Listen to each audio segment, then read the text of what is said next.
In my last video, I visited Scar's Motorcycles workshop in Peckham, and Jack, the owner, showed us the Honda CB650 that he exhibited at the Bike Shed show last year. Not only will that bike appear at this year's show again, but Jack's also been working on a new build, a CG125 that he's going to talk us through today. This is a Honda CG125 from 1995. So obviously it looks a bit old. Looks a bit older than it does from when it came out of the factory. But I'll just run through the bike from front to back, I think, and tell you exactly what's been going on. So we'll start with the tyres. These are just Continental TKC 80s. Bit tricky to get the right size on this, especially with the rear to do the swing arm clearance. But bit of trial and error, get the right size, but nothing too chunky, but enough to make it give it that Scrambler stance I was going for.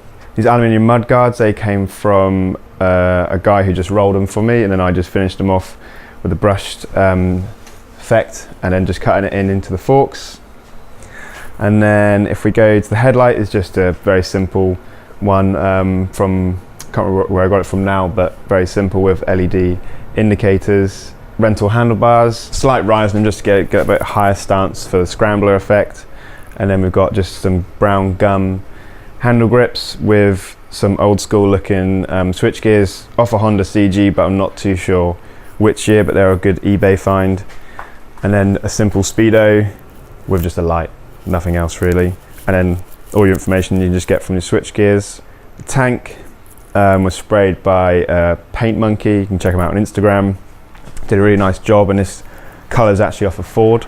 And just with a little black detailing, so that's kind of really nice how that just lines up with the seat, flows down, and then this seat just covered in leather, but that detail sort of lines up with the frame there. Powder coated frame. It's got a slightly sort of metallic look to it, and the engine's done the same as well. With that's pretty standard apart from the ram air filter and tweaking of the carb so that it can fuel the extra air going in. The exhaust is just a universal fit. Sounds quite throaty, just a little single thumper. And then what else we got? Again, we've just got another little aluminium tail tidy which incorporates the rear light and indicators.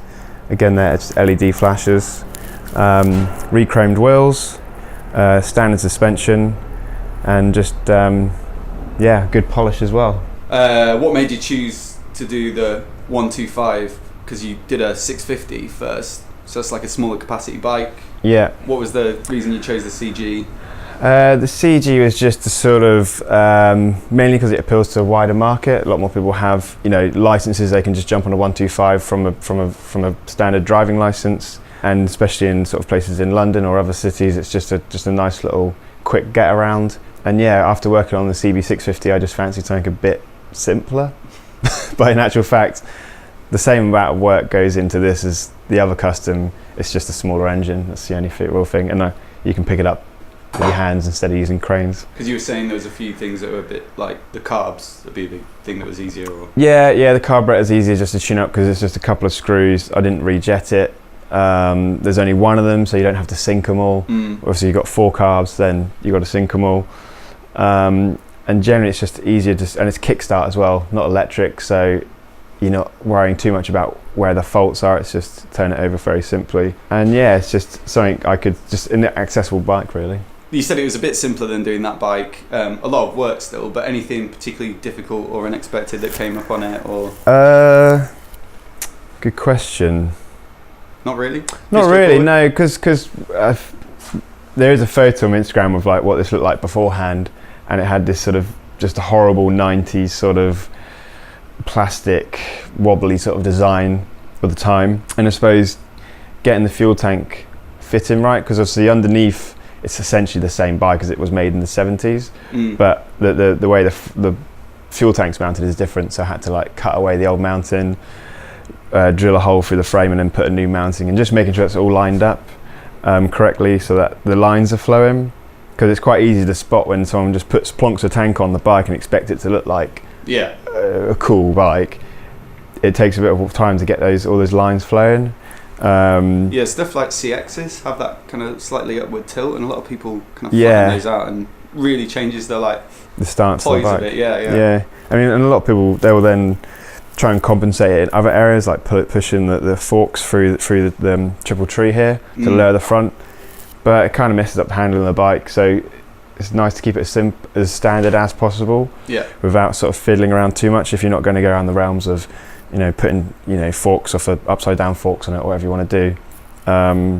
So it's still pretty much stock, apart from tank and obviously the accessories that go on it, like the suspension's the same, the swing arm's the same. Obviously the tires will change the handling, but sort of look I was going for, really. Yeah.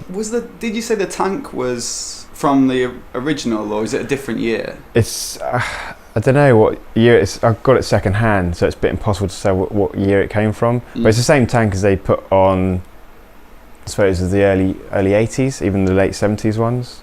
And then was there any other bits you swapped out? I think you said the switch gear were off. Yeah, so I found these on eBay, but I'm not too sure what bike they actually came off of. It was obviously an older one, but I could do some research actually finding them, because these actually look pretty good in it. There's no wing mirrors on it, so option extra. Look over the shoulder. And the little Speedo is just from a company in Germany, but it's super simple.